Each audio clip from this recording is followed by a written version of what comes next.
Hello, sports moms. Welcome to Always a Sports Mom, episode 3, Game Snacks, Snack Shack Diplomacy, also known as How to Make Better Snack Choices. This is the podcast for moms of boys who never stop being sports moms, even after the season ends, where real-life conversations lead to takeaways you can actually put into play with your son. I'm Trish, and I'll never stop being a sports mom. Okay, moms, so on this episode, we're going to talk about game snacks, about how to bring the things that kids will actually eat that don't send them to the moon on a sugar rocket. And we're also going to talk about what happens when the boys want something from the snack bar or the snack shack. And of course, all they're selling is candy, chips, Dippin Dots, and the like. But first, we're going to feature our segment called Sideline School for just a few minutes. Now, this is where we break down the sports terms, the rules, and calls that help us stay in the conversation with our boys. This time, I want to talk about something you hear all the time in baseball, especially youth baseball. You'll hear plays at first, plays at second, plays at third. I know, it sounds simple, right? But what does that actually mean in the moment? Now, when coaches are yelling plays at first or plays at third, what is happening on the field and how do the players know where to throw the ball? Even though it seems so obvious, just throw the ball to the base where a runner's running to, right? There's actually a little more strategy involved. So here's what the coaches are actually talking about. When you hear coaches yelling, plays at first or plays at third, before the batter even hits the ball, they're telling the players where the expected or smartest play will probably be if the ball comes their way. You know, baseball happens so fast, so the defense is constantly thinking ahead before every pitch. Let's say, for example, there's a runner already on first. So you've got the diamond in your mind. There's a runner on first. So before the pitch, the coaches might yell, plays at second. And now what that does, it tells the infielders that if the next batter hits, say, a ground ball, the priority is probably getting the runner out at second base first. Now, if they yell, plays at first, they're saying the safer or more likely out will probably be throwing to first base to get the batter out. And if there are runners in scoring position or called RISP, meaning a runner on second or third base who has a good chance of scoring on a base hit, you may hear plays at third because the defense is trying to stop the lead runner from advancing closer to home plate. So basically, the coaches are helping the players think one step ahead before the ball is even hit. Now, that's not just baseball. It's a great life lesson in strategic thinking. They're preparing for the most important play before the action even starts. Now, this seems a little complicated, or to some of you, you're thinking, this is so basic, move on. But I want to make sure I accommodate everyone. Now, let's look at a couple of examples. Say there are runners on first and third. If the coaches yell, plays at second before the pitch, they're probably thinking about getting the force out at second base if there's a ground ball. Simply put, a force out is when a runner has to advance to the next base because another runner is coming right behind him. So the defense can get the runner out by touching the base before the runner even gets there. No tag of the player is required. So since the runner from first has to run to second, that can sometimes be the quickest and safest out. But if the coaches yell plays at home or plays at third, they may be more worried about stopping the runner on third from scoring. In that situation, if the ball is hit to the infield, the players already know where the priority throw should go. So here's one more example. Runner on first only. If the coach says 2-2-2, that usually means they want the force out at second base first. and maybe even a double play if there's enough time. And of course, a double play is one of the defense's best friends. It's when they get 2 outs on the same play. Yay! Now, if the coach yells 1-1-1, they're likely saying the safest play is just get the batter out at first. So even though it sounds like coaches are just yelling random numbers sometimes, they're actually helping the defense prepare for the smartest play before the ball is even hit. And by the way, this isn't just youth baseball. Major league players are thinking about these situations too. Of course, the difference is that professional players usually know the expected play automatically because they've seen these situations thousands of times.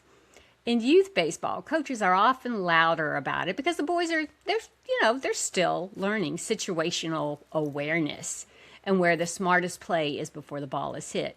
Now, I think the cutest thing is when the kids start yelling out the calls themselves to their teammates. That's when you know they're starting to understand the game and think ahead instead of just reacting to the ball.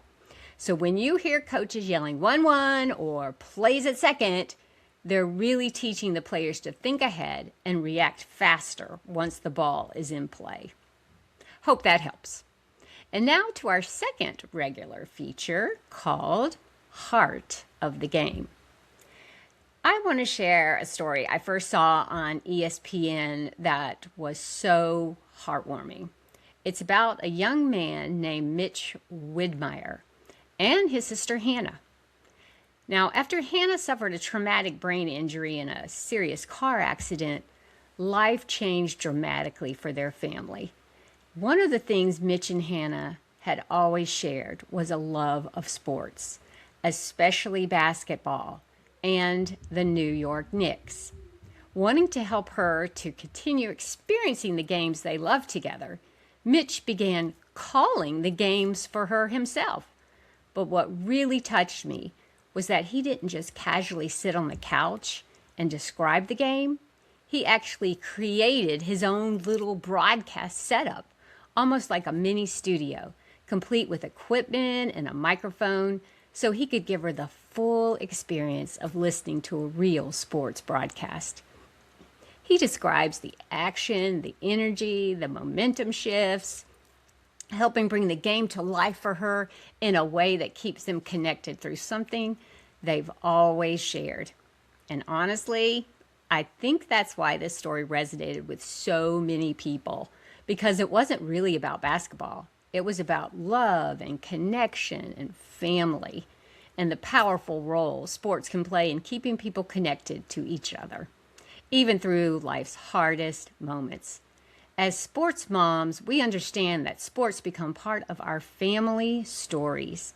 Sometimes the game becomes the place where conversations happen and where memories are made, and where connection continues long after the final score is forgotten.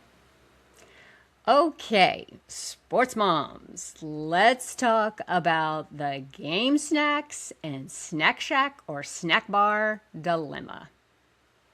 If you've spent enough time around youth sports, you know exactly what I'm talking about.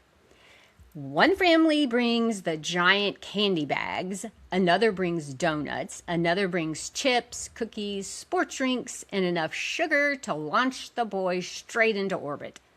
And then there's the snack shack or snack bar situation, where suddenly the choices are candy, nachos, soda, and of course, Dippin Dots.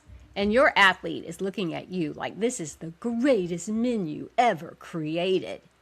It's a real dilemma because the boys see the giant candy bags and suddenly your apple slices aren't exactly the star of the post-game snack grab. And meanwhile, if you try to bring something even slightly healthier, sometimes it gets a little side-eye from the kids. And honestly, I get it. Sports should still feel fun. Nobody wants to become the cutie's tangerine mom of the snack rotation. And this is not about judging the moms bringing donuts and cookies, because sometimes those treats become part of the fun and memories of sports too. We all know those post-game treats can feel pretty magical to kids. But at the same time, as sports moms, you do want to think about fueling these growing athletes with things that give them a little more staying power than a pure sugar rush. So today, we're going to talk about finding that middle ground. Smarter snacks that the kids will actually eat, without taking all the fun out of sports. So what are our options? If we're trying to find that middle ground between pure sugar rocket and nobody touching the healthy snacks, what actually works?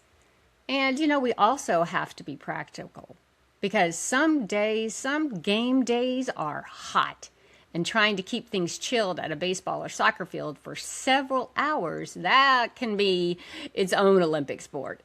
So sometimes the perfect healthy snack just isn't realistic for the situation, and that's okay too. We recently brought snacks to my grandson's baseball game, and I honestly did not think there was an acceptable alternative to the ever-popular Gatorade. But I wanted to tell you about this brand called Body Armor Light, and I have two of them right here for you. This is Peach Body Armor Light, and this is Fruit Punch. For those of you just listening only, I'm holding up the bottles. So yeah, they appear to have a few more natural ingredients compared to some traditional sports drinks. And listen, I get it. Sometimes the boys still want the blue Gatorade. Well, this isn't about perfection. It's about trying to find that middle ground between fun sports memories and helping fuel your growing athlete in a realistic way. Now, one thing that can sometimes help is coordinating with the team parent a little bit. Maybe one family brings the snacks and another family brings the drinks, so everything doesn't end up being sugar on sugar on sugar on sugar. And really, sometimes just having a little balance in the rotation can make things easier for everyone. Because if everybody brings cookies and sports drinks, things can escalate pretty quickly. And sometimes it helps to remember that game snacks don't have to become full-blown party favor bags.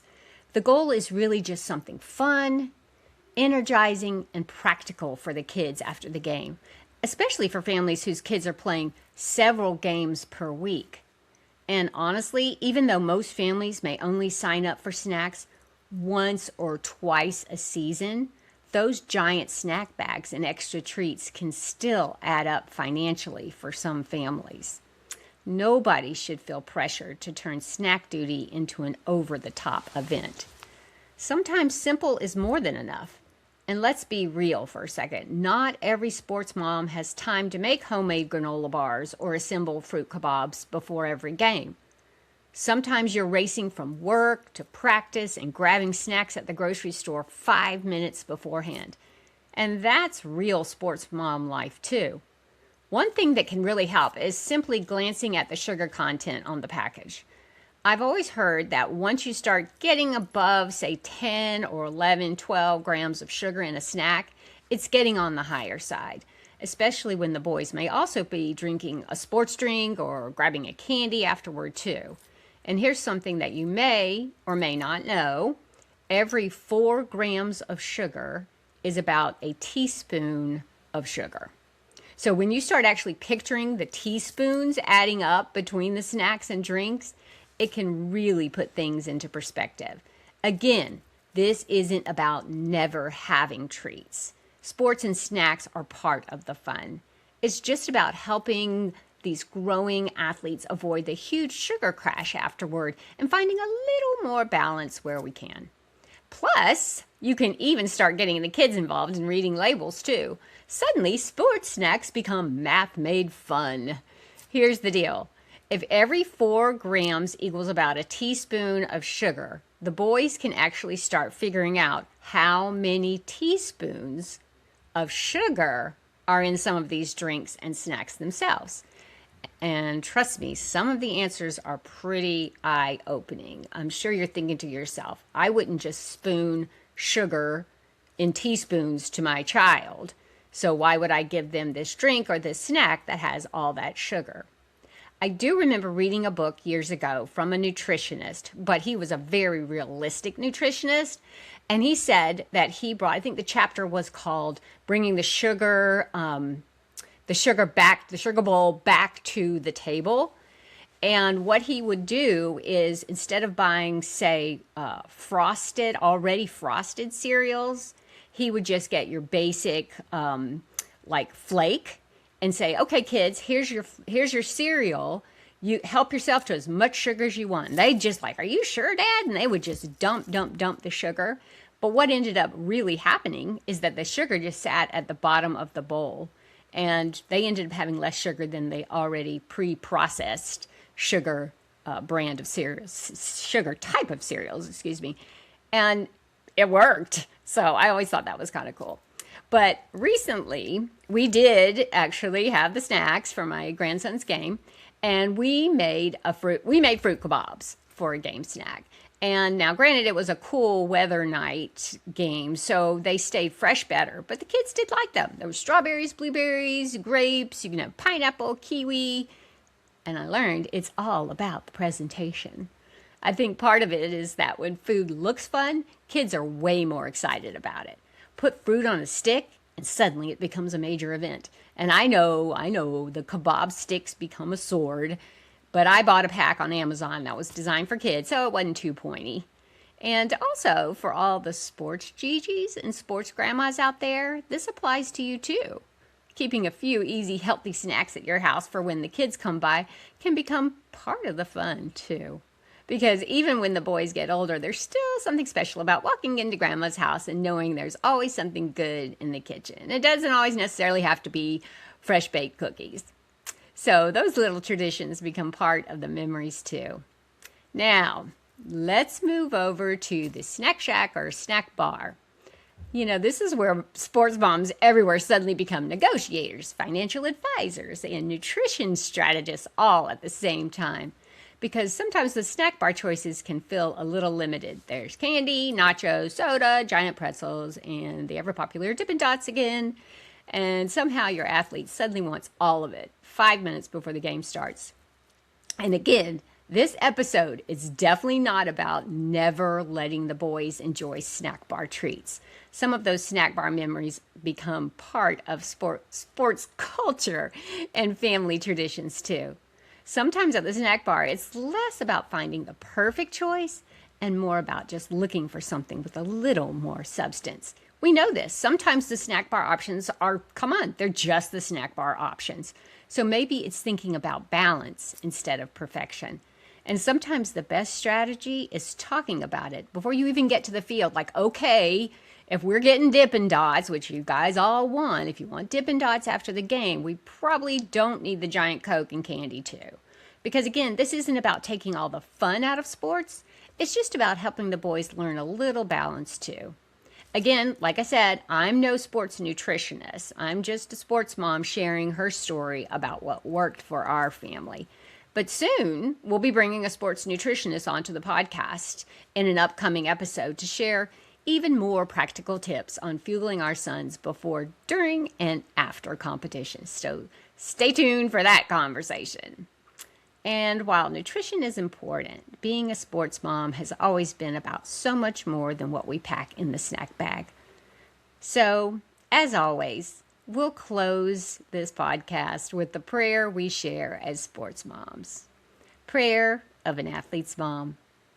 This is the prayer that you'll hear every game. My requests each time are always the same. Protect his body and protect his mind. Keep him injury-free and rarely sidelined. And if he should put his sport above you, remind him how it is he can do what he do. Because without your love and blessings on him, well, let's just say it might be harder to win. Amen and amen. And sports moms, whether you're packing snack bags for Little League, sitting in high school bleachers, watching college games from afar, or cheering with your grown son from your living room, you're still allowed the title of sports mom. Because if you're a mom and sports still connect you to your son in some way, the title never really goes away. I can't wait to be back with you for our next conversation. Until then, enjoy the game.